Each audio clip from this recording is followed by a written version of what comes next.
সবাইকে স্বাগত জানাই আজকের ক্লাসে। পড়ছি রেইনকোট গল্পটা। আমরা গত ক্লাসে পড়েছিলাম 195 পৃষ্ঠা পর্যন্ত। আজকে আমরা বাকি অংশটুকু শেষ করছি। বই খুলবেন সবাই।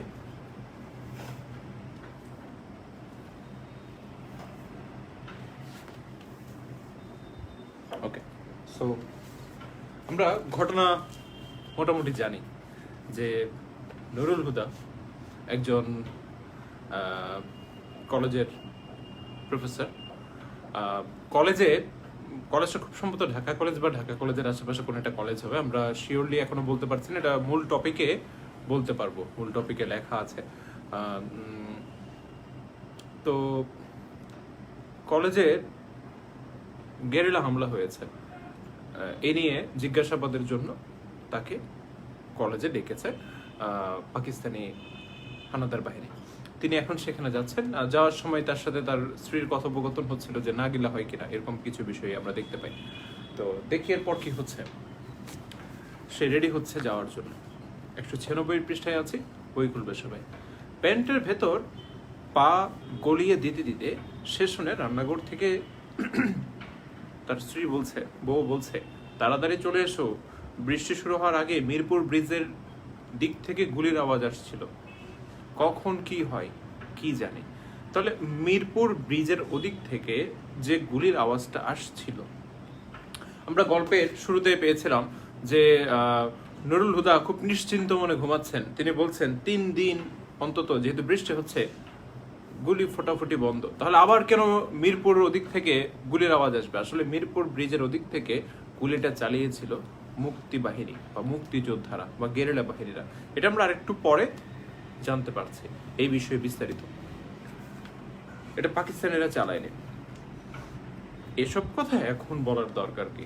মানে এসব কথা বলে ও এখন বের হচ্ছে, এসব কথা ভয়ের কথা বলার দরকার কি? এমনিতে একটু ভীত স্বভাব এসে রেডিও টেলিভিশনে হরদম বলছে, সবসময় বলছে সিচুয়েশন নর্মাল, পরিস্থিতি এখন খুব স্বাভাবিক, দুশ্মনকে সম্পূর্ণ কবজা করা গেছে। এখানে দুশ্মন বলতে বুঝিয়েছে মিসক্রিয়েন্টদেরকে, মুক্তিযোদ্ধাদেরকে, অর্থাৎ যারা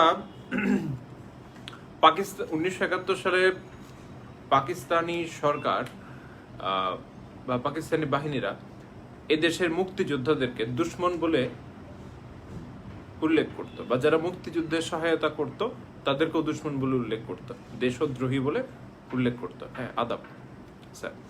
তাহলে দুশ্মনকে সম্পূর্ণ কবজা করা হয়েছে। কবজা মানে ওদেরকে সম্পূর্ণভাবে কন্ট্রোলে বা নিয়ন্ত্রণ করা হয়েছে, কন্ট্রোলে নিয়ে আসা হয়েছে, নিয়ন্ত্রণ করা হয়েছে, এটাই বোঝাচ্ছে।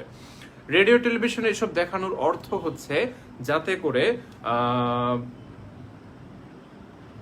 পুরো বাংলাদেশের মানুষের মধ্যে এবং বহির্বিশ্বের মানুষের মধ্যে এটাই প্রতীয়মান হয় যে মুক্তিযোদ্ধারা সুসংগঠিত নয়, বাঙালিরা আর বেশি কিছু করতে পারবে না, তাই যারা সাময়িক আন্দোলন করেছিল তাদেরকে দমন করা হয়েছে। এই বিষয়টা বহির্বিশ্বের কাছে এবং সমগ্র বাঙালির কাছে এটাই বারবার দেখানোর চেষ্টা করা হচ্ছিল, যাতে করে বাঙালিদের মনোবল ভেঙে যায়, এটাই উদ্দেশ্য ছিল। মিসক্রিয়েন্টরা সব ক্ষত, নিশ্চয়ই বুঝতে পারছো মিসক্রিয়েন্ট বলতে কি বোঝানো হচ্ছে। তাদেরকে সবাইকে মেরে ফেলা হয়েছে। প্রেসিডেন্ট বলতে ইয়াহিয়া খানকে বলছে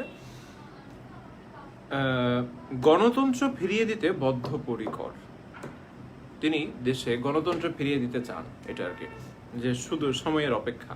কিছুদিন বাদে বাদে তার ভাষণ শোনা যায়, আওয়ার আলটিমেট এইম মানে হচ্ছে লক্ষ্য, তোমরা জানো, রিমেন্স দ্য সেম, আমাদের লক্ষ্য আগের মতোই আছে, that is to hand over power to the elected representatives of the people, অর্থাৎ নির্বাচিত সরকারের কাছে ক্ষমতা হস্তান্তরেই ছিল আমাদের একমাত্র উদ্দেশ্য।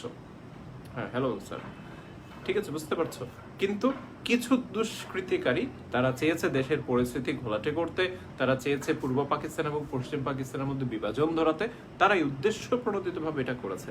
আমরা তাদেরকে সম্পূর্ণভাবে দমন করছি, দমন করার পরে আমরা নির্বাচিত সরকারের কাছে ক্ষমতা হস্তান্তর করে দেব। ঠিক আছে, বুঝতে পারছো? এই হচ্ছে তাদের আলটিমেটাম বা আলটিমেট সে।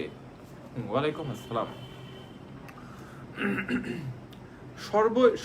সবই তো নর্মাল হয়ে আসছে। বাঙালি বলে তিনি আবার ইস্ট পাকিস্তানি গভর্নর মন্ত্রীরা সবাই তো ইস্ট পাকিস্তানি। বলছে আমরা বাঙালি বলবো কেন, আমরা তো পাকিস্তানি, ওরা হচ্ছে পশ্চিম পাকিস্তানি, আমরা হচ্ছে পূর্ব পাকিস্তানি, এইভাবে বলবো, সবই তো স্বাভাবিক।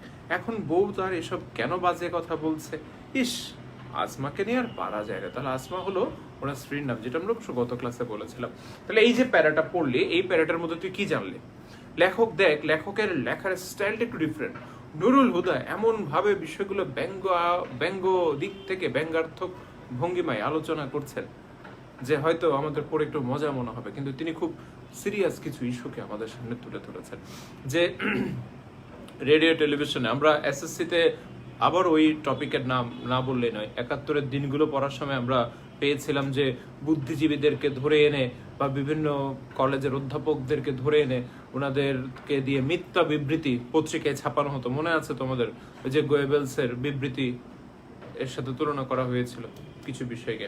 ঠিক তেমনি রেডিও টেলিভিশনও হরদম এই ধরনের ঘটনাগুলো প্রকাশিত হচ্ছে, প্রচারিত হচ্ছে, মিথ্যা সংবাদ প্রচারিত হচ্ছে যে মিসক্রিয়েট, অর্থাৎ যারা দেশে অস্থিতিশীল পরিস্থিতি সৃষ্টি করতে চেয়েছিল, তথাকথিত মুক্তিযোদ্ধারা সবাই খতম।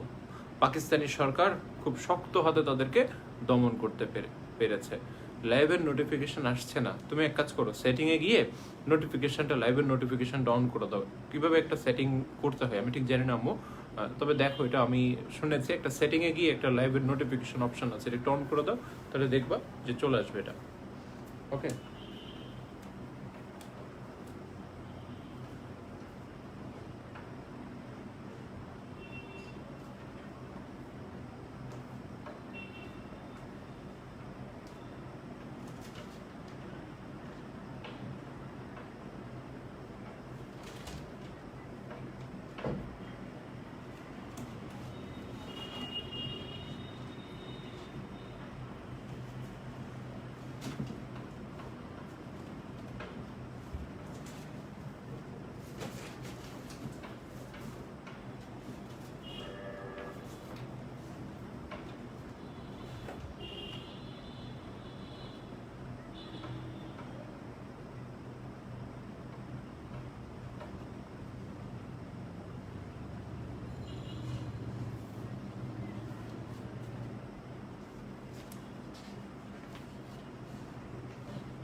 ওকে, থ্যাংক ইউ।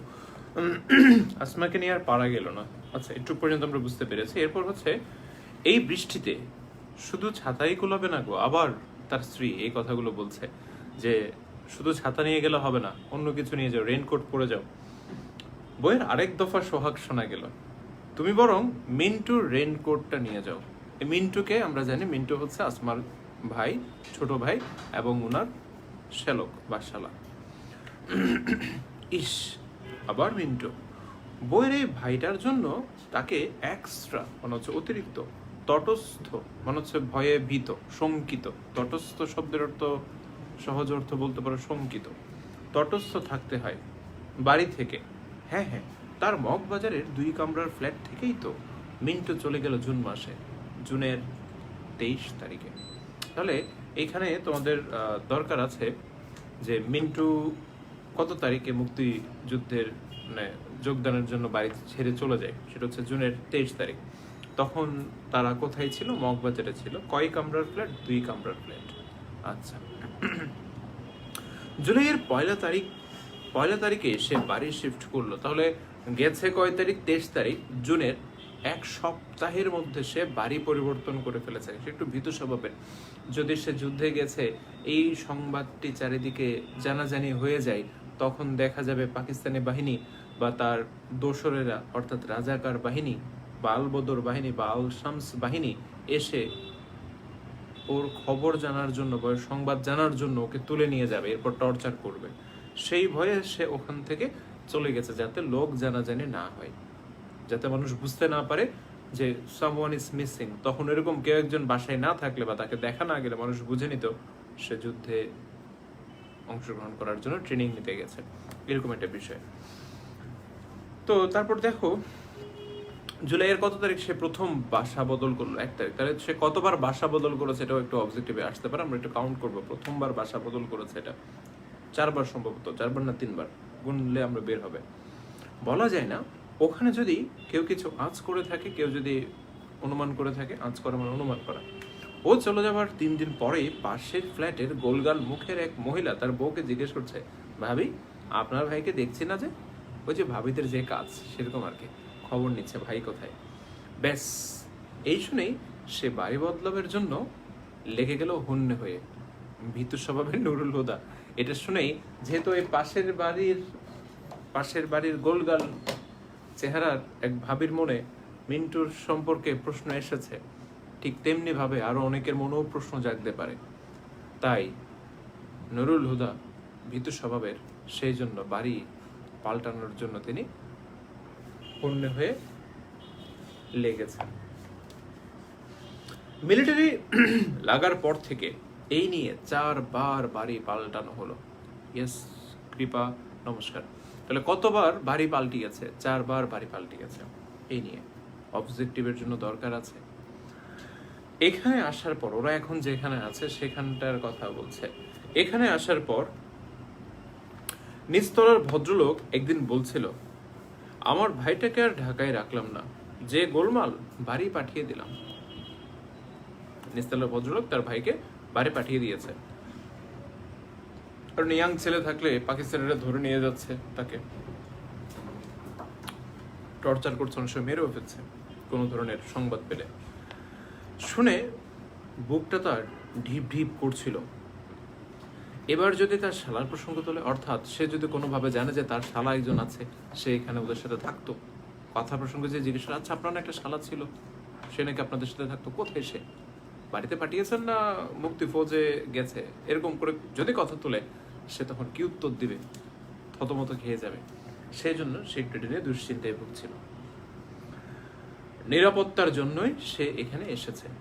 এই জায়গাটা শহর থেকে, ঢাকা শহর থেকে খানিকটা দূরে, তাই এই জায়গায় কিছুটা নিরাপদ। কলেজ থেকে দূরে, আত্মীয় স্বজন থেকে দূরে, কলেজ থেকেও অনেকটা দূরে আছে, যাতে কলেজের সকলে তার শালা বা শ্যালকের খবরটা জানতে না পারে। আত্মীয় স্বজনের মধ্য থেকেও অনেক সময় অনেক ধরনের কথা পাস হয়ে যায়, তাই আত্মীয় স্বজন থেকেও অনেক দূরে এসে বসবাস করছে, যাতে করে কেউ জানতে না পারে মিন্টু এখন কোথায়, বাড়িতে আছে কি নেই। ভেবেছিল নতুন এলাকা। পূব দিকে জানালা ধরে দাঁড়ালে চোখে পড়ে বিল আর ধান ক্ষেত। কোন দিকে যেন বাবা? পূর্ব দিকে জানালা ধরে দাঁড়ালে শুধু বিল আর ধান ক্ষেত চোখে পড়ে। তা কি বিপদ! এদিকে নাকি এদিকে নাকি নৌকা করে চলে আসে স্ট্যান্ড গানওয়ালা ছোকরার দল। কারা? মুক্তি বাহিনীরা। তাহলে এই যে বিল আর ধান ক্ষেত, অ্যাকচুয়ালি গল্পের বিবরণ আখতারুজ্জামান ইলিয়াস এমন ভাবে দিয়েছেন নুরুল হুদার জবানিতে, যেন মনে হচ্ছে সে খুব ওরই ডেটে নিয়ে দুশ্চিন্তায় ভুগছে, যে অনেক দূরে আসলাম, আত্মীয় স্বজন থেকে দূরে, কলেজ থেকে দূরে, একটু শান্তিতে থাকবো। এইদিকে ওই ধান ক্ষেতের ভিতর দিয়ে চুপি সারে স্ট্যান্ডগন আলো ছোকরার দল কোত্থেকে জানে না এসে হাজির হয়ে যায়। এমন ভাবে বলছে যেন সে ভীত। আসলে সে ইচ্ছা করেই এই জায়গায় বাসা নিয়েছে। এই দিকটাতে মুক্তি বাহিনীর ভালোই প্রতাপ আছে, অবস্থান আছে, ঘাঁটি আছে, এবং তাদের সাথে নিয়মিত সহজে যাতে যোগাযোগ রক্ষা করতে পারে, তাই নুরুল হুদা এই জায়গায় বাসা নিয়েছে, যেটা আমরা পরবর্তীতে জানতে পারবো বা বুঝতে পারবো। এটাকে বলছে উচ্চতর দক্ষতামূলক অংশ। কিন্তু গল্পের বর্তমান অবস্থায় আমরা এটা অনুমান করতে পারি না। আমরা এতটুকু আমাদের মাথায় আসবে যে নুরুল হুদা এটা নিয়ে সামান্য ভীত বা শঙ্কিত, এই জায়গাটাও নিরাপদ নয় এমনই তার মনে হচ্ছে। যদি আসলে নিরাপদ মনে না হতো সে এখানে থাকতো না, সেখান থেকে অন্য জায়গায় চলে যেত। কারণ নিরাপত্তার জন্যই সে 4 বার যেখানে বাড়ি পাল্টিয়েছে সেখানে 8 বার পাল্টাতে তার কোনো গায়ে লাগতো না, তাই না? কিন্তু সে ইচ্ছা করে এখানে আছে, কিন্তু এমন ভাব দেখাচ্ছে যেন এটা নিয়ে সে খুব শঙ্কিত। এদিককার মানুষ চোখে খালি নৌকা দেখে, নৌকা ভরা অস্ত্র। একটু অপেক্ষা করো।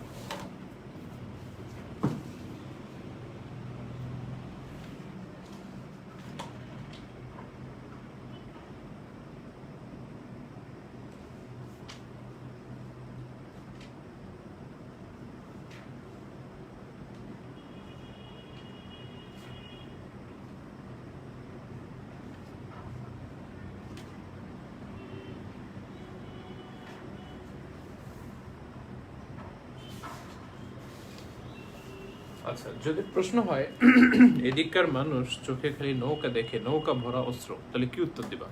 লিখতে পারো।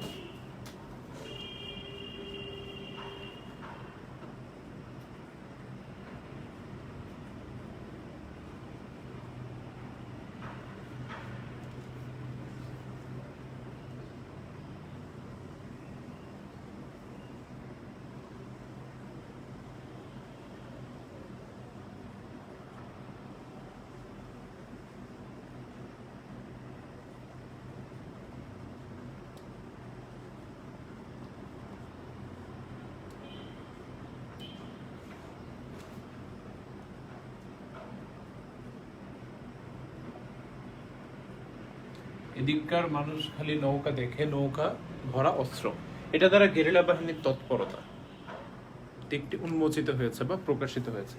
পরবর্তী পেরাতে গিয়ে লিখবা যে নুরুল হুদা মিলিটারি বা যুদ্ধ শুরু হওয়ার পর 4 বার বাড়ি পাল্টিয়েছে। সে এখন যেখানে অবস্থান করছে বা এখন যেখানে থাকে সেদিকে পূর্ব দিকে খালি বিল আর ধান ক্ষেত, ওদিকে মুক্তি বাহিনী বা মুক্তিযোদ্ধারা বা গেরিলা বাহিনী স্টেন গান নিয়ে, নৌকা করে স্টেন গান নিয়ে প্রায়ই যাওয়া আসা করে। সকলের মুখে সে শুনতে পায় এদিকে প্রায়ই নৌকা করে সাহসী বীর মুক্তিযোদ্ধারা ঘোরাঘুরি করে। উক্তির দ্বারা মূলত এটাই বোঝানো হয়েছে। হ্যাঁ মহিমা, নমস্কার। তাহলে বুঝতে পারছো বিষয়টা? এইভাবে করে গুছিয়ে লিখবে, অর্থাৎ সে এখন যেদিকে আছে ওদিকে প্রায়ই মুক্তিযোদ্ধাদেরকে নৌকা করে ঘোরাঘুরি করতে দেখা যায়। সেজন্য বলছে কি বিপদ, এদিকে নাকি নৌকা করে চলে আসে স্টেন গান ওলা ছোকরার দল, এদিকে মানুষ খালি নৌকা দেখে, নৌকা ভরা অস্ত্র। তাহলে নৌকা ভরা অস্ত্র মানে বুঝছোস, সবসময় মানে এই জায়গাটাতে মুক্তি বাহিনী আনাগোনা করে এবং নৌকা বোঝাই করে ওরা অস্ত্র এনে ঢাকাতে জমা করছে, যাতে করে ওরা বড় বড় গেরিলা হামলা করতে পারে। বুঝতে পারছিস তো? ওকে। আর নুরুল হুদা ইচ্ছা করে ওই জায়গায় অবস্থান করছে, এটা আমরা পরবর্তীতে বুঝতে পারবো। এখন অবশ্য সাধারণভাবে পড়ে গেলে বোঝা যাবে না।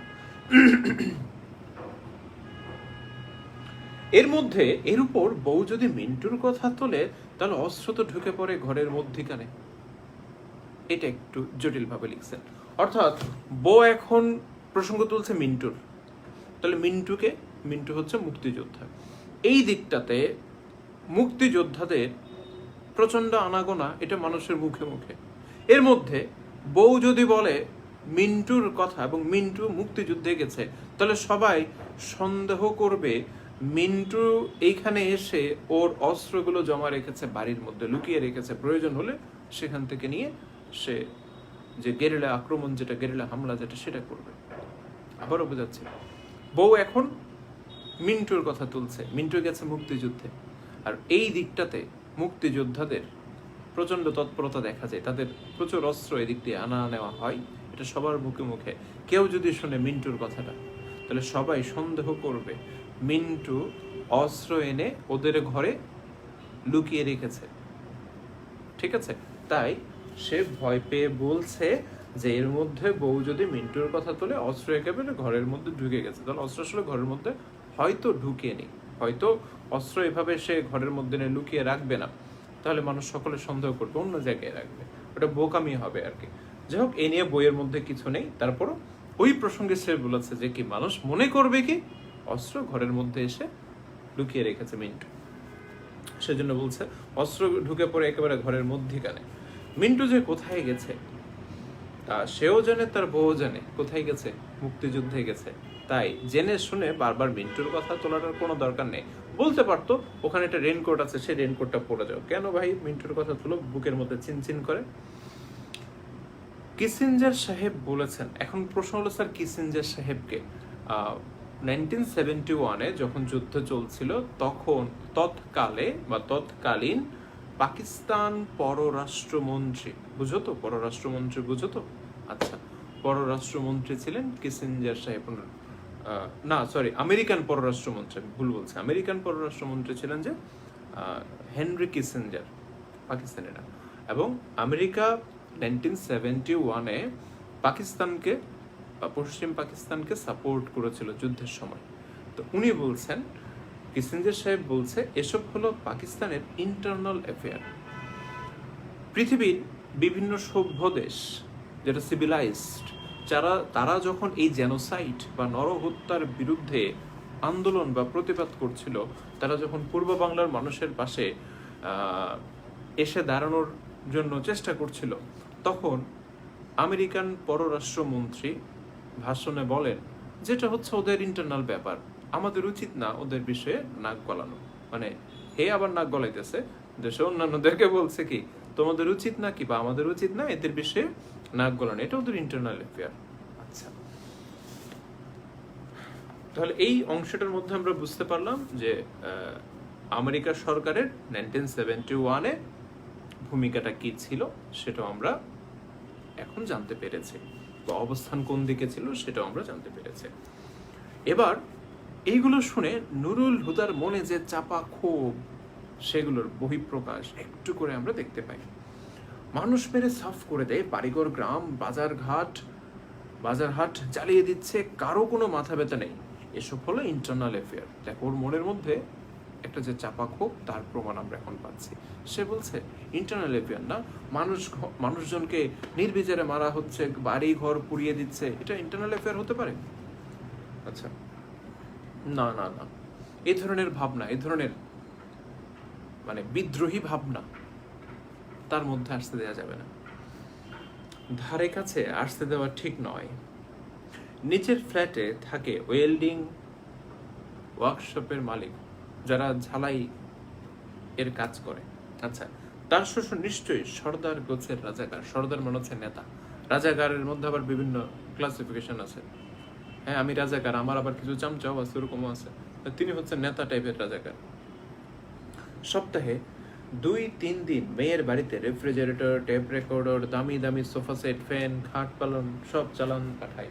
কারণ হচ্ছে কিছুদিন পর পর তারা কোন একটা বাড়ি গিয়ে লুট করে, কাউকে গিয়ে মেরে ফেলে। তো মেরে ফেলার পরে ওর ঘরের জিনিসপত্রগুলো লুট করে নিয়ে আসে, এগুলো সে রাখবে কোথায়? তো মেয়ের বাড়িতে কিছু পাঠিয়ে দেয়, তারপর আত্মীয়ের বাড়িতে পাঠিয়ে দেয়, যেগুলো বেশি দামি, যেগুলো তার খুব বেশি পছন্দ, সেগুলো নিজের কাছে রেখে দেয়। তাহলে এই কথাটা কেন বলছে? তার মধ্যে যদি মানে সে যদি মাথা গরম করে ফেলে, তার মধ্যে যদি এরকম চিন্তা চেতনার জন্ম নেয়, মাথা গরম হয়ে যাবে। নিচতলাতেই আছে এক ভাড়াটিয়া, তার শ্বশুর হচ্ছে এক রাজাকার, বড় রাজাকার। তাহলে এই সকল সংবাদ বাতাসের আগে দৌড়ায়, তাই মাথা গরম করা যাবে না, ঠান্ডা মাথায় থাকতে হবে। কারণ ওই রাজাকারের কানে গেলে আবার না জানি কোন দিক থেকে কোন বিপদ চলে আসে। তাই সে নুরুল হুদা গো বেচারা সেজে সবসময় থাকতে চায়, এভাবে বোঝাচ্ছে। যদি এই যে প্যারাটা পড়লাম বা আগের প্যারাগুলো পড়েছে, কোনো জায়গায় যদি কোনো কিছু বোঝাতে ব্যর্থ হয়ে থাকে বা তোমার মনে প্রশ্ন এসে থাকে, প্লিজ কমেন্ট করবা। আচ্ছা, তাহলে আমরা আজকে কি পড়লাম? নুরুল হুদা প্রস্তুত হচ্ছে, প্যান্ট পরছে। লেখক খুব সুন্দরভাবে লিখছে, প্যান্টের মধ্যে পা গলিয়ে দিতে দিতে। সহজভাবে লিখতে পারতাম যে প্যান্ট পরার সময় প্যান্টের মধ্যে পা গলিয়ে দিতে দিতে। আমার খুব হাসি পেয়েছে পড়ে এটা। এমন সময় তার বউ খুব কেয়ারিং, সে রান্নাঘর থেকে বলছে কি যে তাড়াতাড়ি চলে এসো, বৃষ্টি শুরু হওয়ার আগেই চলে এসো, মিরপুর ব্রিজের ওদিকে গোলাগুলি হচ্ছে। আচ্ছা, ভালো। এরপরে সে যে আরো কেয়ারিং, সেটা আমরা দেখতে পাচ্ছি যে বলছে শুধু ছাতা নিয়ে যেও না, একটা রেইনকোট নিয়ে যাও। এই প্রসঙ্গে সে ভুলে মিন্টুর প্রসঙ্গটা নিয়ে আসে। মিন্টু হচ্ছে কি তার ছোট ভাই এবং মুক্তিযুদ্ধে গেছে সে, অর্থাৎ নুরুল হুদার ছেলে। এটা বলার পরে বউ তো চুপ করে আছে, কিন্তু নুরুল হুদার মনের মধ্যে কিছু এবার তোলপাড় শুরু হয়ে গেছে।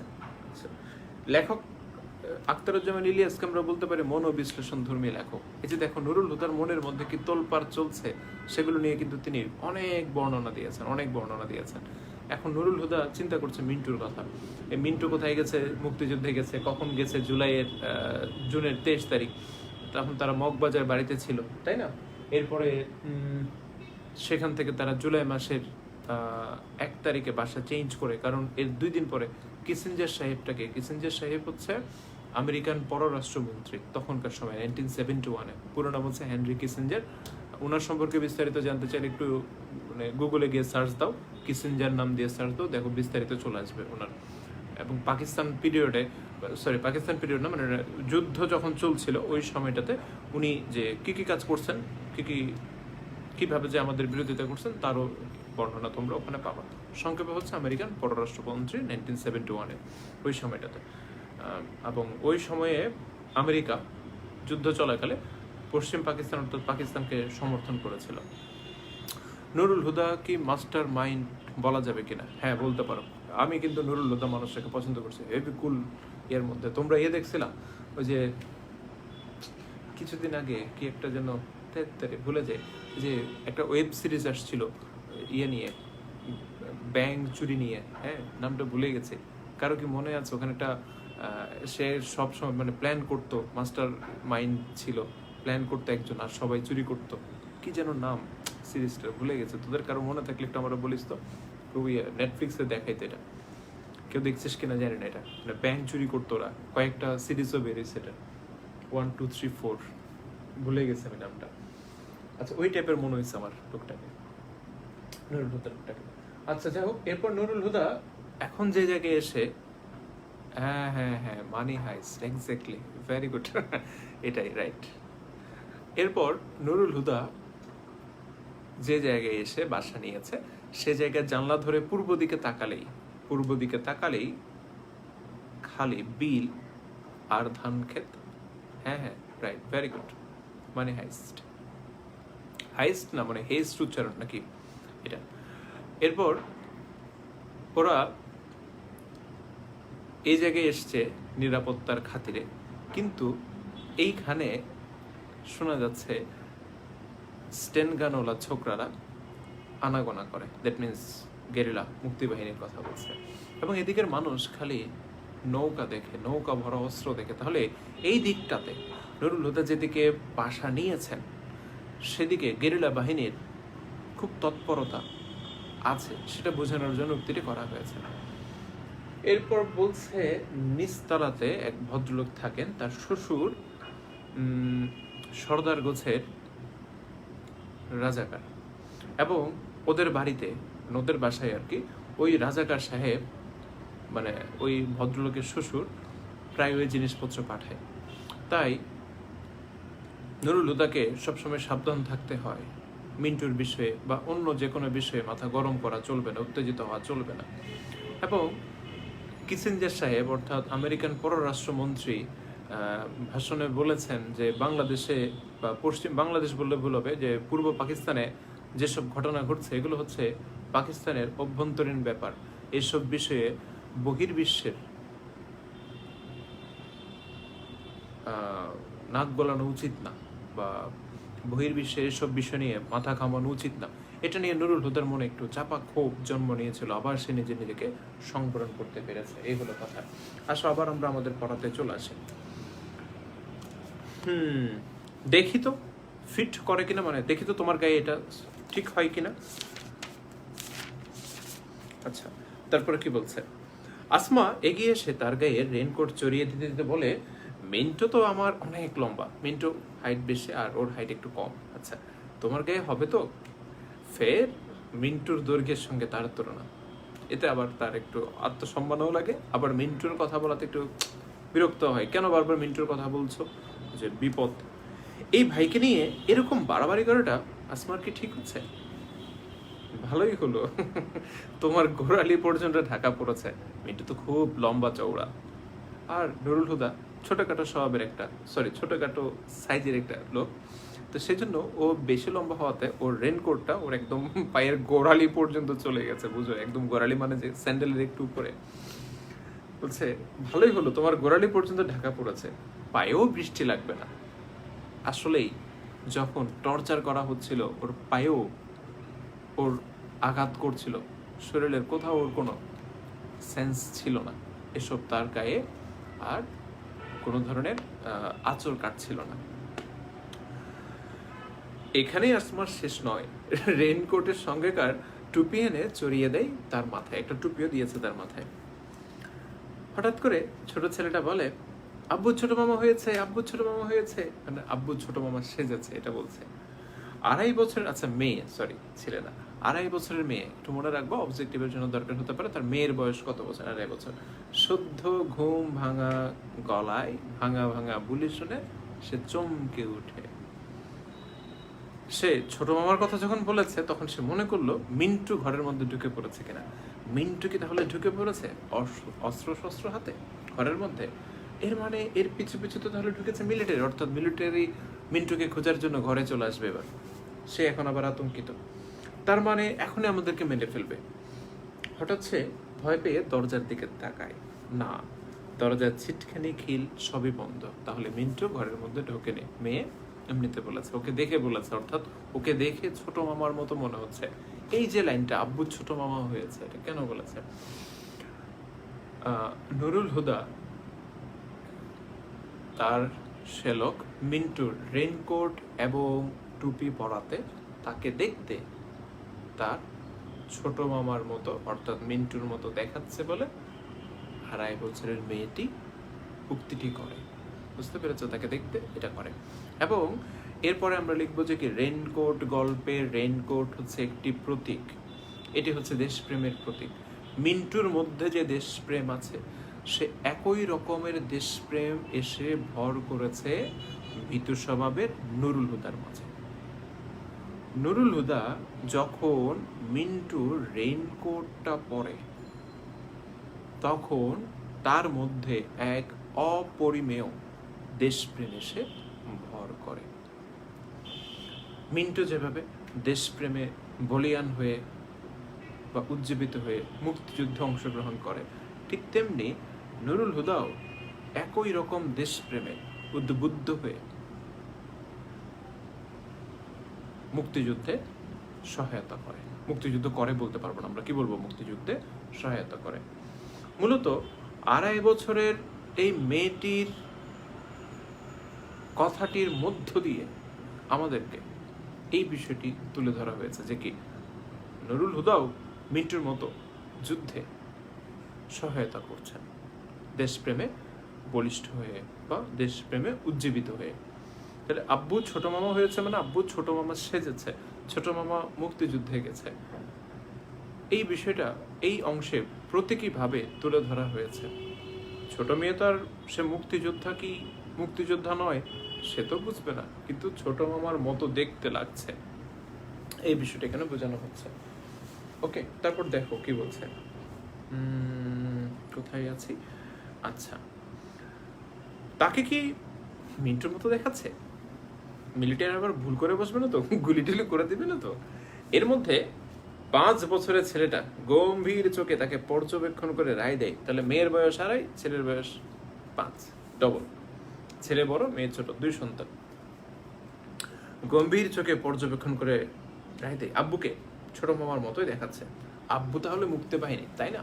এই যে দেখ, একটু আগে আমি তোদেরকে মুক্তি বাহিনীর কথাগুলো যখন বলছি তখন তোদের অনেকের মাথায় হয়তো প্রশ্ন ঘুরপাক করছে, আসলে কি স্যার মুক্তি বাহিনী কথাটা লেখা উচিত হবে? এই যে দেখ, এই কারণে আমরা তখন বলেছি, আমি তখন বলেছি যে মুক্তি বাহিনীর কথাটা।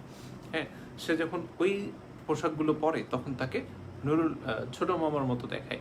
আর ছোট মামা মুক্তিযুদ্ধে গেছে দেশপ্রেমের চেতনায় উদ্বুদ্ধ হয়ে, তাই সেও তার মধ্যেও কি রয়েছে একই রকম দেশপ্রেম এসে ভর করেছে, সেটা বোঝানোর জন্য উক্তিটি করা হয়েছে।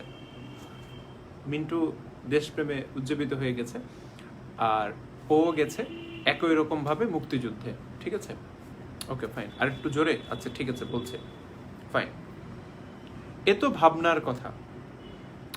ড্রেসিং টেবিলের সামনে দাঁড়িয়ে নিজের নতুন রূপে সে ভেবা চেকা খায়। ভেবা চেকা খায় বলতে বুঝিয়েছে সে অবাক হয়ে যায়।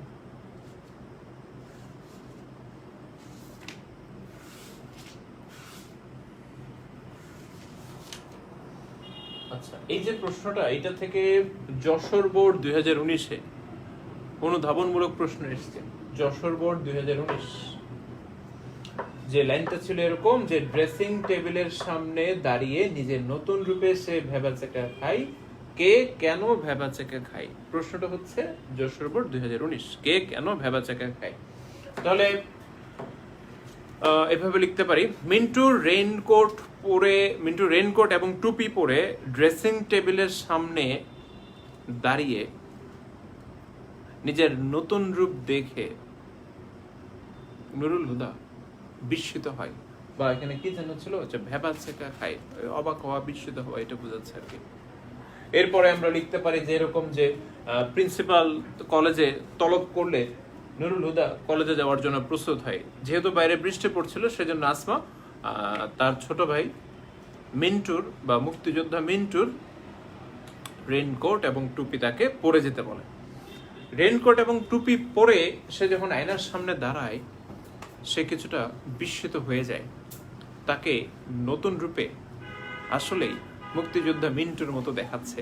মুক্তিযোদ্ধা মিন্টু যেভাবে দেশপ্রেমে উজ্জীবিত হয়ে যুদ্ধে গিয়েছিল, তার মধ্যেও একটা দেশপ্রেম চেতনা এসে ভর করে, সেটা সে উপলব্ধি করতে পারে, এবং উপলব্ধি করতে পেরে সে ভ্যাবাচেকা খায় বা বিস্মিত হয়। এখানে ভ্যাবাচেকা শব্দটা বিস্মিত অর্থে ব্যবহৃত হয়েছে।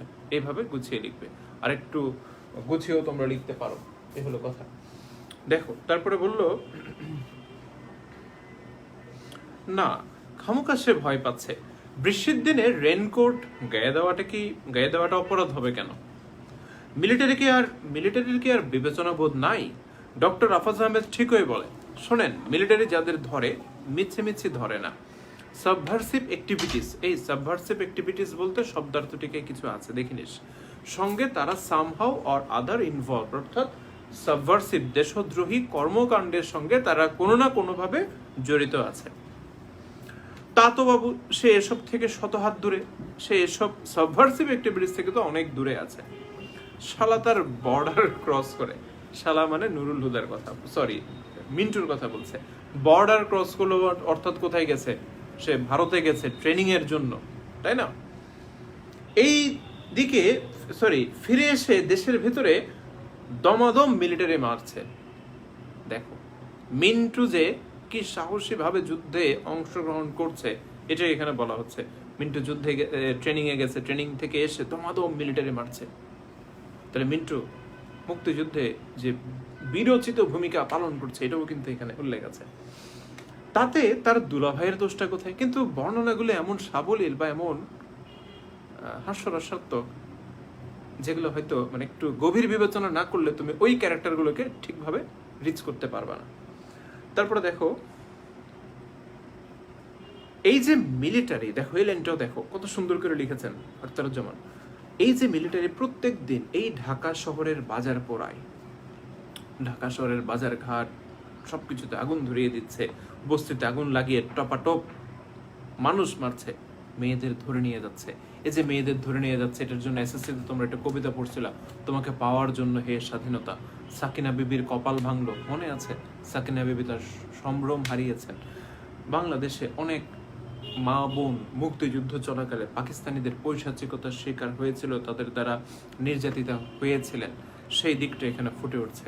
সেই বীরাঙ্গনা নারীদের প্রতি আমরা সম্মান জানাচ্ছি, এবং তাদের প্রতি এইখানে মানে যে অত্যাচারটা হয়েছে সেটাও এখানে তুলে ধরছেন।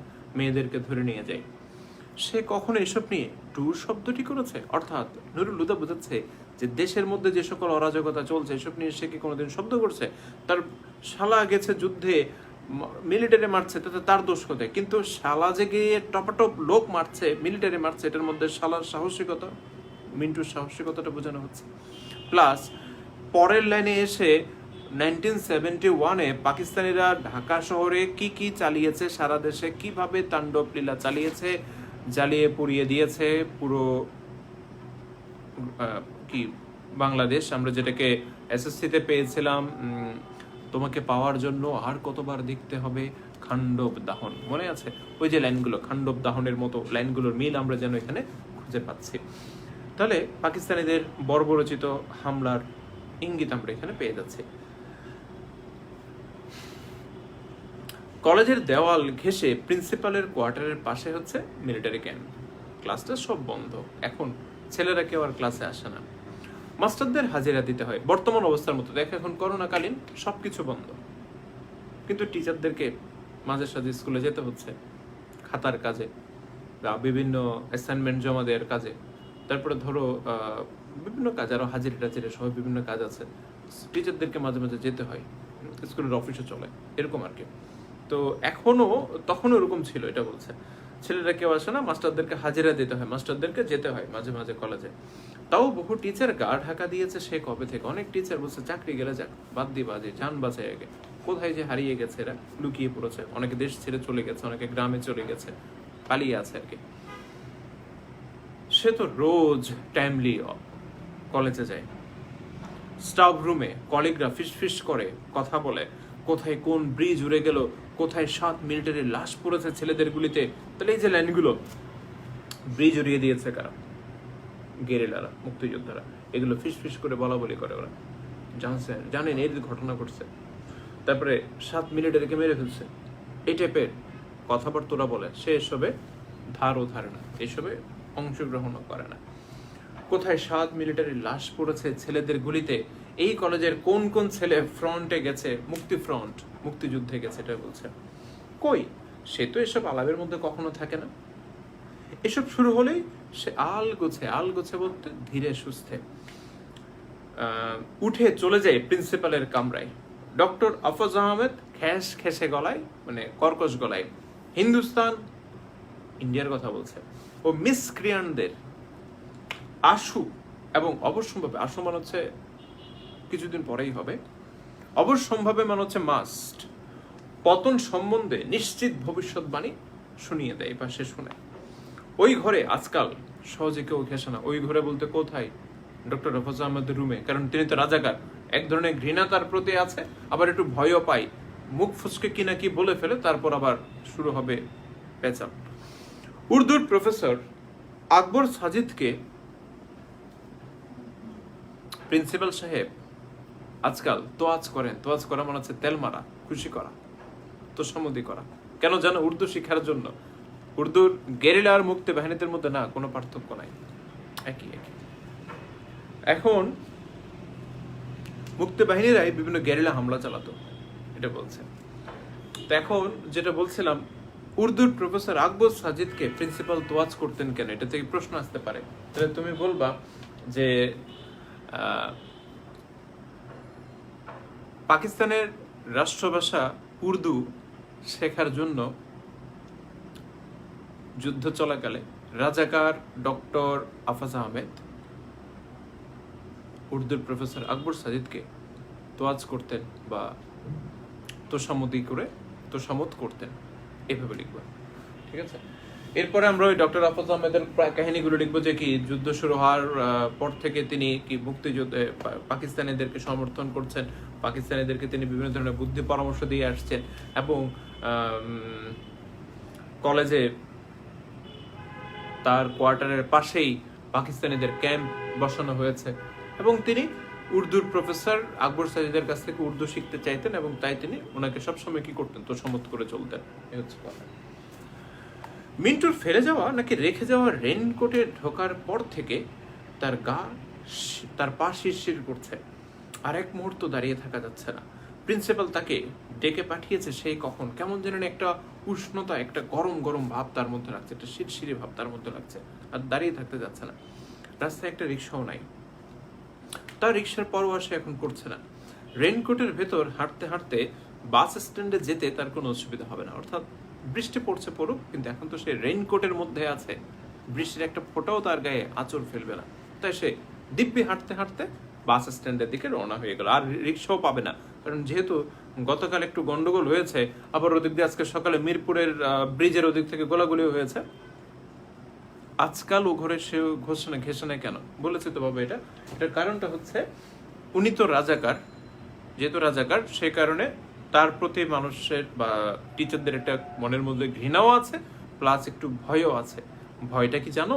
যে মুখ ফসকে কি না কি বলে ফেলে কথা প্রসঙ্গে, এরপরে যদি ধরো কথা প্রসঙ্গে এমন কিছু কথা বলেন যেগুলো মুক্তিযোদ্ধাদের পক্ষে বা পাকিস্তানিদের বিপক্ষে, এটা শুনে উনি বুঝতে পারবেন যে সে সামহাও, ওই টিচারটা সামহাও মুক্তিযোদ্ধাদের সাথে জড়িত, বা তাদেরকে ইন্ধন দিচ্ছে বা মনে প্রাণে ওদেরকে সমর্থন করে, তখন কোনো একটা সমস্যা হলে তার প্রতি সন্দেহ দৃষ্টিটা আসবে।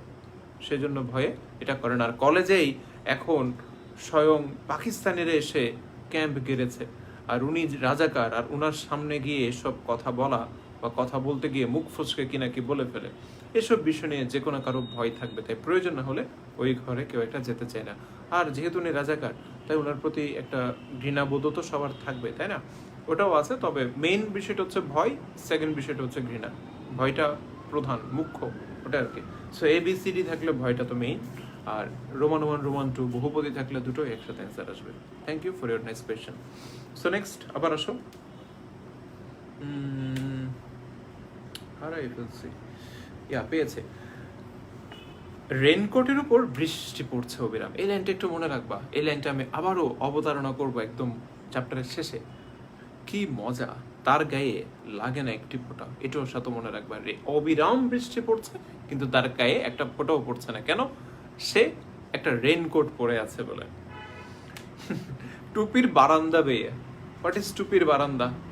টুপি দিলে টুপির একটা সামনে এরকম একটা অংশ থাকে না, যে এই অংশটা যেটা রোদ থেকে বাঁচানোর জন্য, চোখকে বাঁচানোর জন্য দিচ্ছে, ওটাকে বলছে টুপির বারান্দা। ও কোন ধরনের টুপিগুলো দিয়েছে? প্লেয়াররা যে টুপিগুলো দেয় ওগুলো না, ওই যে আম্পায়ার যে টুপিগুলো দেয় এটা, অথবা হচ্ছে তোমার ডিটেকটিভ মাথায় যে টুপিগুলো দেয়, যে কাউবয় হ্যাট চারিদিকে গোল একটা, বুঝছো তো কোনগুলো? ওই টাইপের টুপিগুলো দিয়েছে সে। টুপির বারান্দা বেয়ে পানি গড়িয়ে পড়লে কয়েক ফোঁটাছে সে চেটে দেখে টুপি থেকে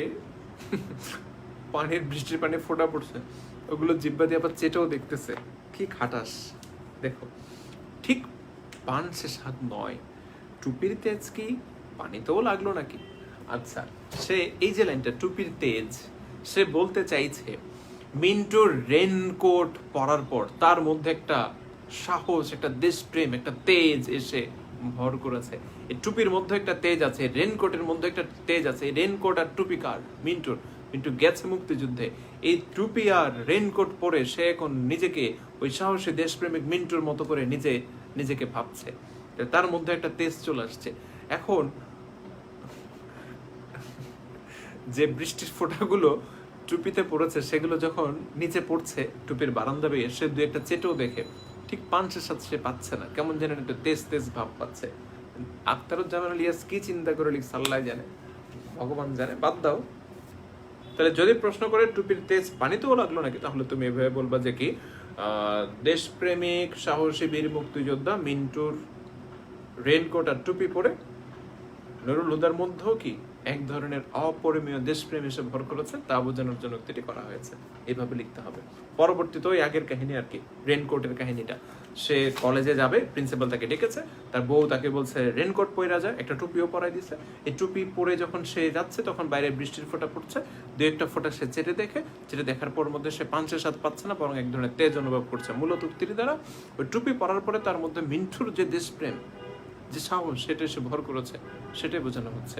ওই তেজ মানে হচ্ছে দেশপ্রেম বা সাহস, ঠিক আছে? এবার দেখো, তাকে কি মিলিটারির মতো দেখাচ্ছে? মিলিটারি বলতে এখন সে কনফিউজ যে তাকে মুক্তিযোদ্ধার মতো দেখাচ্ছে নাকি পাকিস্তানের মিলিটারির মতো দেখাচ্ছে। পাঞ্জাব আর্টিলারি, আচ্ছা এখানে বেশ কিছু দেখো, আমাদের দেশে যারা মানে নিরাপত্তা কাজে জড়িত, যেমন ধর আমরা বলতে পারি পুলিশ বাহিনী, র্যাব আছে, বিজিবি আছে, সেনাবাহিনী আছে, আরো অনেক ধরনের আছে, রেলওয়ে পুলিশ আছে, আরো অনেক ধরনের পুলিশ আছে, যেগুলো সম্পর্কে আমরা প্যারা কমান্ডো আছে, যতটুকু নাম জানি আর কি বলতে পারছে, আরো অনেক ধরনের আছে, নৌবাহিনী আছে, বিমান বাহিনী আছে, আরো বিভিন্ন ধরনের আছে না? তো এরকম পাকিস্তানেও ছিল, ওইগুলোর নাম এখন দিচ্ছে এখানে।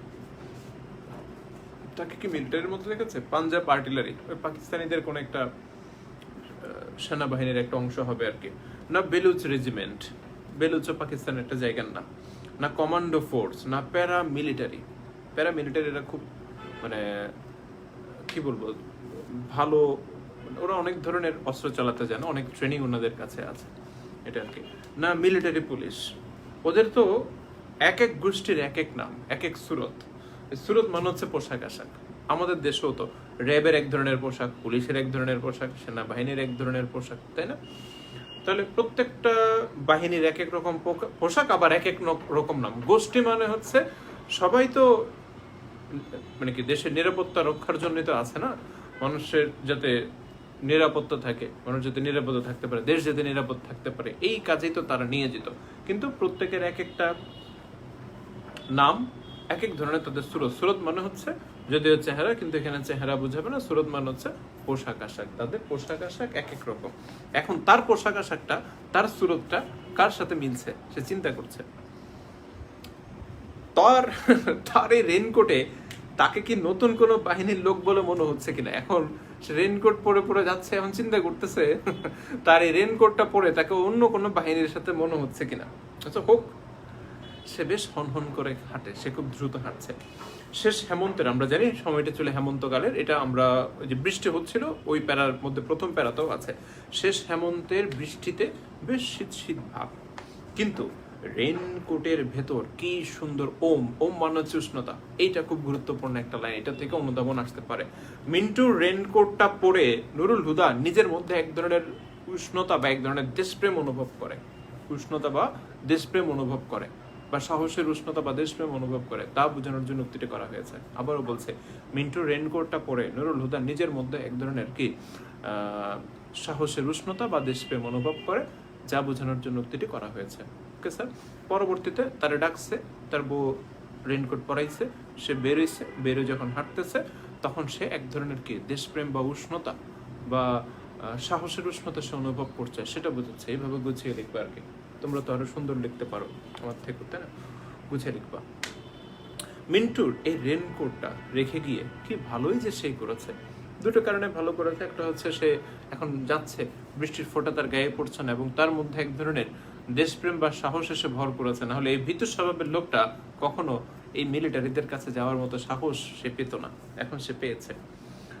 বাস স্ট্যান্ডে পৌঁছে বাসের জন্য তাকে তাকাতে হয় উত্তর দিকে সে তাকিয়েছে। আচ্ছা, মিলিটারি লরির ল্যাস্টও দেখা যাচ্ছে না, অর্থাৎ মিলিটারি লরি কোনো চিহ্ন সেখানে দেখা যাচ্ছে না। মিলিটারি লরি নেই, লরি মানে হচ্ছে ট্রাক, মিলিটারিদের যে বড় বড় ট্রাকগুলো আছে যেখানে অনেক মিলিটারি একসাথে থাকে বা যাওয়া আসা করে আর কি, সেগুলো। তাহলে মিলিটারি লরির চিহ্ন নাই। লেজ মানে আবার মিলিটারি লরির আবার লেজ কেটে প্রশ্ন হতে পারে। লেজ মানে হচ্ছে চিহ্ন, এটা কোনো চিহ্ন দেখা যাচ্ছে না, কুকুরের লেজের মতো কোনো লেজ নাই এখানে। আবার তার বাসেরও কোনো নাম গন্ধ নেই, অর্থাৎ রাস্তাঘাট একদম শুনশান, কোনো মিলিটারির গাড়িও নেই, তার কোনো বাসও নেই। যা হোক, বাস স্ট্যান্ডে জনপ্রাণী বলতে সে একেবারে একলা, সে একাই আছে।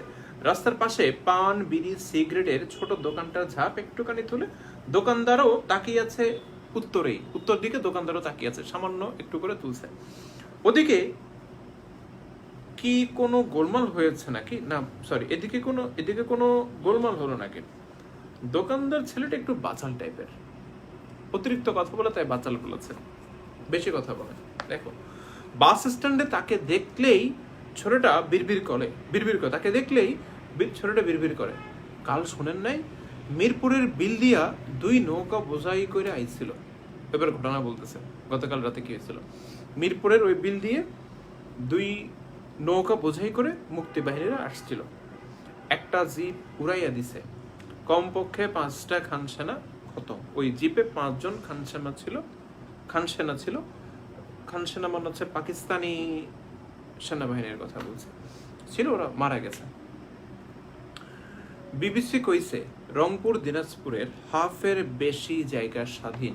তাহলে মুক্তিযোদ্ধাদের আমরা একটু খেয়াল করে দেখবে, একটু যদি আমরা উচ্চতর দক্ষতামূলক আলোচনা করি তোমার সাথে, আমরা হয়তো ফিরে যাব তোমার সাথে ক্লাস 9-10-এর একটা টপিকের মধ্যে, তোমাকে পাওয়ার জন্য এই স্বাধীনতা। একটু চিন্তার জগৎকে ওখানে নিয়ে যাও। ওইখানে আমরা মুক্তিযুদ্ধের যে সময়টা পাচ্ছিলাম, সে সময় আমরা দেখতে পাচ্ছিলাম বাঙালির উপর অত্যাচারের পরিমাণটা অনেক বেশি। বাঙালি নির্যাতিত হচ্ছে, তবে বাঙালির যে সংযম, যে ধৈর্য, যে প্রতীক্ষা, সেটাই আমরা বেশি দেখতে পেয়েছি, তাই না? বাঙালি খালি অত্যাচারিত হচ্ছে। কিন্তু এই টপিকে আমরা এমন অবস্থা দেখছি যে পাকিস্তানি বাহিনী আস্তে আস্তে নাজেহাল হচ্ছে, আস্তে আস্তে তারা দিশেহারা হয়ে পড়ছে। বাঙালি গেরিলারা বা বাঙালি মুক্তিযোদ্ধারা তারা সারা দেশে যে খুব তৎপর, বা সারা দেশে যে তাদের কঠোর অবস্থান বা তাদের যে দৃঢ় অবস্থান, সেটা আমরা এখানে দেখতে পাচ্ছি। যে রংপুর দিনাজপুরের অর্ধেকের চেয়েও বেশি জায়গা স্বাধীন, তার মানে যুদ্ধে এখন বাঙালিরা খুব ভালো অবস্থানে আছে, এটা আমরা এই টপিকে দেখতে পাচ্ছি। এবং পাঠ পরিচিতির মধ্যে আমরা পেয়েছিলাম যে ঘটনাটা হচ্ছে যুদ্ধের প্রায় শেষের দিকের একটা ঘটনা, সেই জন্য এইখানে আমরা পাচ্ছি যে পাকিস্তানের আস্তে আস্তে করে নাজেহাল হচ্ছে, বাঙালিরা কিভাবে করছে সেগুলো। এর মধ্যেই ছিপছিপে বৃষ্টিতে লালচে আভা তুলে, লালচে রং তুলে এসে পড়লো লাল রঙের স্টেট বাস। স্টেট বাস বলতে বুঝিয়েছে রাষ্ট্রীয় যে বাস সেগুলো। বাসে যাত্রী কম না, কন্ডাক্টররা সবসময় যেরকম খালি গাড়ি বলে চেয়েছে সেরকম নয়, সত্যি সত্যি অর্ধেকের চেয়ে বেশি সিট খালি। বাসে উঠলে তার রেইনকোটের পানি পড়তে লাগলো বাসে ভিজে মাটিতে, ওই যে ফ্লোর যেটা, ওখানে রেইনকোটের পানিটা পড়ছে। এজন্য তার একটু খারাপ কথা, অন্তত টিটকেটে শোনার কথা। অনেকে হয়তো বলতো, কি ভাই রেইনকোটটা খুলে আসেন না, বাস ভিজে যাচ্ছে তো, গায়ে পানি পড়ছে তো। কিন্তু তাকে কেউ কিছু বলে না। সে তার ওই গেট আপ দেখে, তার পোশাক আশাক দেখে অনেকে ভয় পেয়ে গেছে, সেজন্য তাও কিছু বলছে না। ঠোঁটে তার একটু হাসি বিছানো থাকে, তার চেহারার মধ্যে একটু, এই জন্য কেউ যে তাকে কিছু বলছে না, অনেকে যে তাকে দেখে ভয় পাচ্ছে, এই জন্য তার মুখে একটু হাসিও আছে। এই নীরব কিন্তু স্পষ্ট হাসির কারণ কি, এই যে তার রেইনকোটের পানিতে বাসের সয়লাভ মানে হচ্ছে একেবারে পূর্ণ হয়ে যাওয়া। সয়লাভ মানে কি, একেবারে পূর্ণ হয়ে যাওয়া। সয়লাভ হয়ে গেলেও কেউ টু শব্দটি পর্যন্ত করছে না, কেউ একটা সামান্য শব্দটুকু করছে না। এই জন্যই কি হচ্ছে কিনা, সব তার পোশাক কি সবাইকে ঘাবড়ে দিল নাকি, তার পোশাক কি সবাইকে ভয় পাইয়ে দিয়েছে? আচ্ছা, এরপর কি হচ্ছে দেখো। খালি রাস্তা পেয়ে বাস চলছে খুব জোরে, খুব জোরে চলছে, কিন্তু সে তার আসনটি নির্বাচন করতে পারছে না। সে কোন সিটে বসবে, এত সিট খালি, সে কোনটাতে বসবে সে বের করতে পারছে না। বাস চললে আমরা একটু টলতে থাকি, সেরকম টলতে সে একবার এই সিট দেখে পছন্দ হয় না বলে ফের ওই সিটের দিকে এগিয়ে যায়। এমন সময় পিছনের দিক থেকে দুজন যাত্রী তাড়াহুড়ো করে উঠে পড়ে তাড়াহুড়ো করে রাখো বলতে বলতে ঝুঁকে নিয়ে তারা চলন্ত বাস থেকে নেমে পড়ে। আচ্ছা, আর একটু পরে তারপর ব্যাখ্যা দিব। সে তাদের দিকে তাকায় এবং বুঝতে পারে এরা পালালো ঠিক তাকে দেখে। হ্যাঁ, এটা সত্য, এই দুটো লোক নিশ্চয়ই ক্রিমিনাল, একটা চোর, অন্যটা পকেটমার, কিংবা দুটোই চোর কিংবা দুটোই পকেটমার।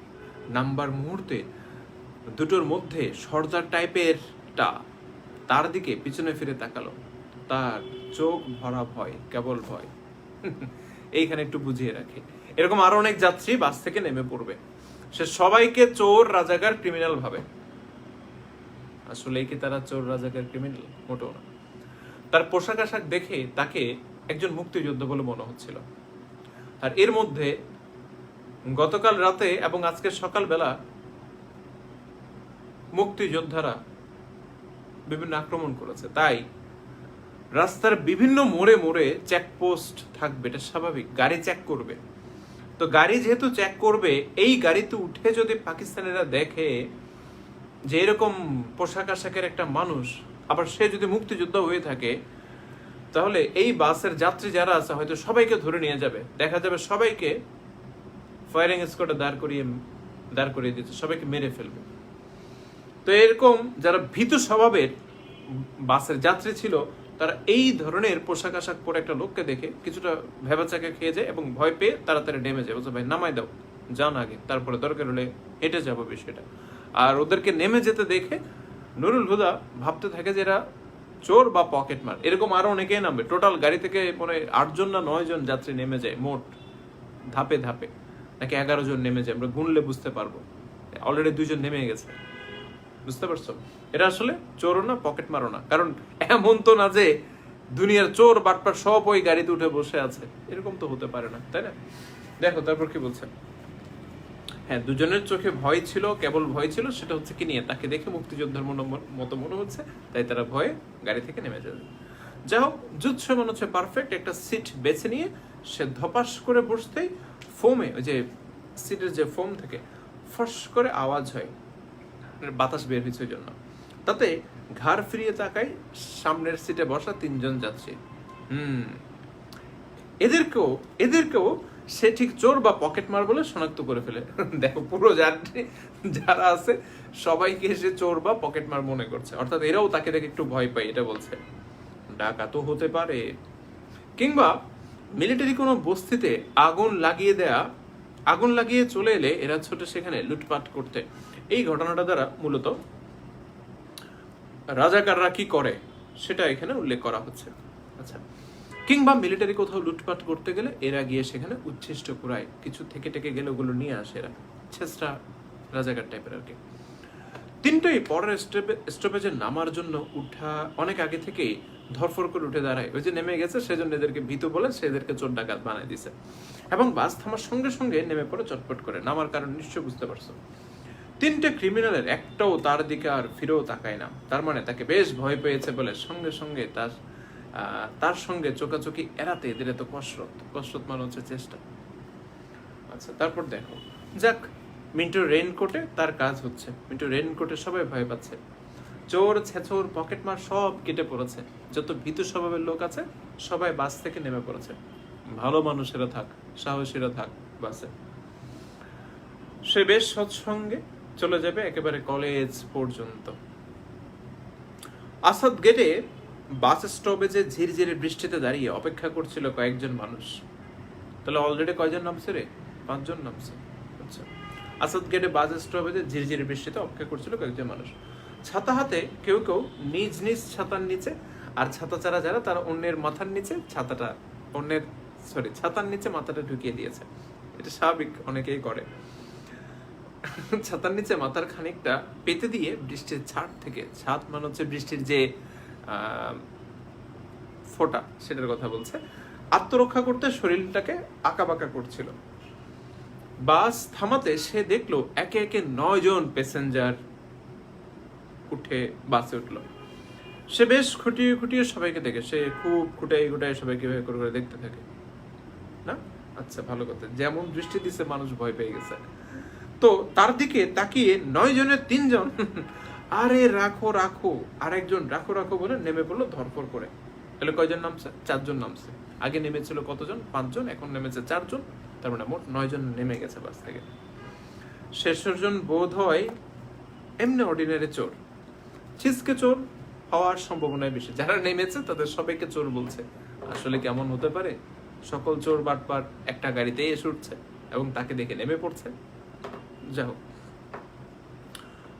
আর প্রথম 3টি কোথাও কোনো সুন্দরী মেয়ে দেখলে পাকিস্তানিদেরকে খবর দেয়, কিংবা মিলিটারিদের কাছ থেকে বন্দুক নিয়ে পাকিস্তান জিন্দাবাদ স্লোগান দিয়ে মহল্লায় করে আর সুন্দরী মেয়েদের ধরে এনে পৌঁছে দেয় মিলিটারিদের ক্যাম্পে। এদেশে যে রাজাকার আলবদর ছিল তাদের ভূমিকা কেমন সেটা তিনি এইভাবে বর্ণনা দিয়ে বুঝিয়েছেন, সাধারণ একটা বর্ণনা দিয়ে বুঝিয়ে দিয়েছেন। কিন্তু এ ধরনের ঘটনা ঘটেছে, এ ধরনের মানুষও অনেক ছিল। এই রাজাকার আলবদররা কিভাবে কাজ করতো এগুলো এখানে উল্লেখ আসছে, বর্ণনা দিয়েছে। তবে ওরা রাজাকার আলবদর না, বোঝানোর জন্য পরে বলে দিলাম। এরা হলো রাজাকার, মানে রাজাকাররা এমনই ছিল, এটা বলছে। ফের নতুন করে অপরাধী মুক্ত বাসে যেতে যেতে ভালো লাগছে। এখানে অপরাধী বলতে ভীতু যারা, তাদের থেকে মুক্ত আর কি। জানালার বাইরে বৃষ্টির আশ উঠছে, জোরে বৃষ্টি হচ্ছে, তাই বৃষ্টির আশ উঠছে। ঠান্ডা হাওয়ায় গাছপালা, লোকজন, দোকানপাট, ঘরবাড়ির উপর ট্রান্সপারেন্ট মানে স্বচ্ছ আবরণ দেখে তার এক্সট্রা ভালো লাগছে। একটা কেমন যেন একটা ভালো লাগছে, সবকিছুর উপর একটা এক্সট্রা একটা আবরণ থাকে, কুয়াশা একটা ভাব থাকে, তাই না? জোরে বৃষ্টি হলে ওরকম আর কি। সমস্ত ভালো লাগাটা চির খায়, তার ভালো লাগাটা হঠাৎ করে নষ্ট হয়ে যায়। বাস হঠাৎ ব্রেক কষলো, তখন তাকে তাকাতে হলো বাম দিকে। চোখে পড়লো নির্মীয়মান বলতে যেটা নির্মাণ হচ্ছে এমন মসজিদের ছাদের দিকে। দরজা থেকে ঠান্ডা হাওয়া এসে লাগে তার মুখে, নাকের ভিতর দিয়ে সে হাওয়া ঢুকে পড়ে বুকে, সেখানে ধাক্কা লাগে। ক্র্যাকডাউনের রাত, অর্থাৎ 25শে মার্চের কথা বলছে। 25শে মার্চকে ক্র্যাকডাউনের রাত বলা হয়। ওই দিন রাতে পাকিস্তানিরা এদেশের সাধারণ মানুষের উপর নির্বিচারে গণহত্যা চালায়। সাধারণ মানুষকে ওরা